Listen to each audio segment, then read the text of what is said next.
discuss the Lab 7 K-means clustering. This code snippet uses several Python libraries to perform data analysis and machine learning tasks on the IRIS dataset. A classic dataset in machine learning, let's break down the code section by section. NumPy as NP provides support for large multi-dimensional arrays and matrices, along with high-level mathematical functions to operate on these arrays. Pandas as PD offers data structures and data analysis tools. It's particularly used for working with tabular data. Matplotlib.pyplot as PLT, a plotting library for cheating visualization. Sklearn.cluster contains clustering algorithms, including k-means used here.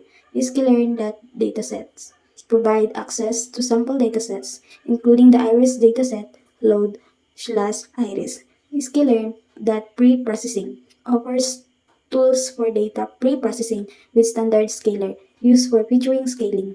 Sklearn.decomposition contains dimensionality reduction techniques with PCA or principal component analysis used here. Iris is equal to load iris loads the iris dataset from Sklearn. This dataset contains measurement of 150 iris flowers with 4 features: sepal length, sepal width, petal length, petal width, and 3 species: Setosa, versicolor, and virginica. X is equal to iris.dataset assigns the feature data the 4 measurements of the variable x. This is a NumPy array. Y is equal to iris.target assigns the true species labels 0, 1, or 2, representing the 3 species to the variable y. This is for use later comparison with the clustering result but isn't directly used in the clustering algorithm. This code snippet performs data pre-processing, specifically standardization using the standard scaler from Sklearn. Let's break it down. Step 1. Import implicit. Although not shown in the image, the code implicitly needs to import the standard scalar class. This is typically done with from Sklearn pre-processing import standard scalar. Step 2. Standardization. Scalar is equal to standard scalar creates a standard scalar object. This object will be used to standardize the data. Standard scalar transform data by subtracting the mean and dividing by the standard deviation for each feature. This results in data with a mean of 0 and a standard deviation of 1 for each feature. Xscaled is equal to scalar that fit transform x. This line performs two operations. Fit this calculate the mean and standard deviation of each feature in the input data x. Transform. This applies the calculated mean and standard deviation to standardize the data in x, producing the standardized data x scaled. The fit transform method combines these two steps for efficiency. This code snippet applies k-mean clustering to a dataset and then extract the cluster labels and cluster centers. Let's break down it down step by step. Applying k-means clustering. K-means is equal to k-means and cluster is equal to 3. Random state is equal to 42. This line creates the k-means object and cluster is equal to 3. Specifies that we want to find the 3 clusters in data. This is based on the knowledge that the IRIS dataset has 3 species. Random state is equal to 42. Sets the random seed. This ensures that the results are reproducible. If you omit this, the algorithm will use a different random initialization each time, potentially leading to different cluster results. K-means that fit Xscaled. This line fits the K-means model to the standardized data Xscaled. The K-means algorithm iteratively assigns the data points to the nearest cluster center and then calculates that cluster center until convergent, getting cluster labels and centers.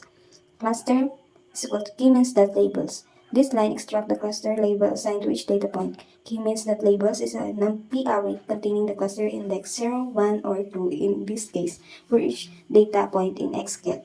Centers is equal to k-means.cluster centers. This line extracts the coordinate of the cluster centers. K-means cluster centers is a NumPy array where each row represents the coordinates or a cluster center in the feature space. Since the data was standardized, these centers are also in standardized coordinates.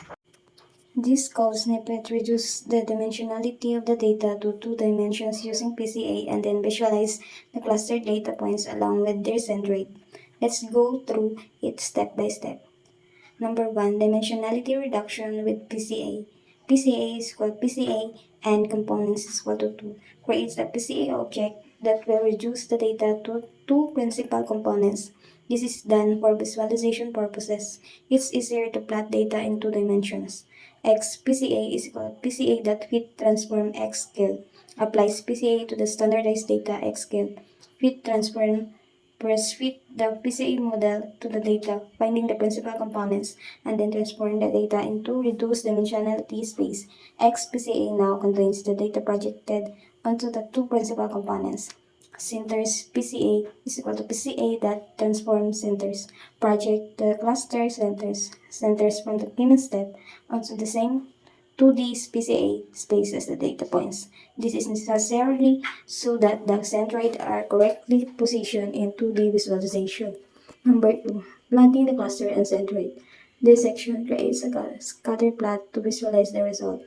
PLT the fig size is equal to 8, 6. Set the size of the plot. PLT that scatter first call creates a scatter plot of the data points X PCA. C is equal to cluster. Colors the point according to their cluster assignment. C map is equal to Viridis. This is the Viridis color map. Marker is 0. Use a circle as markers. Edge color is equal to key. Set the edge color of the marker to black. Label is equal to data points. Set the label for the legend.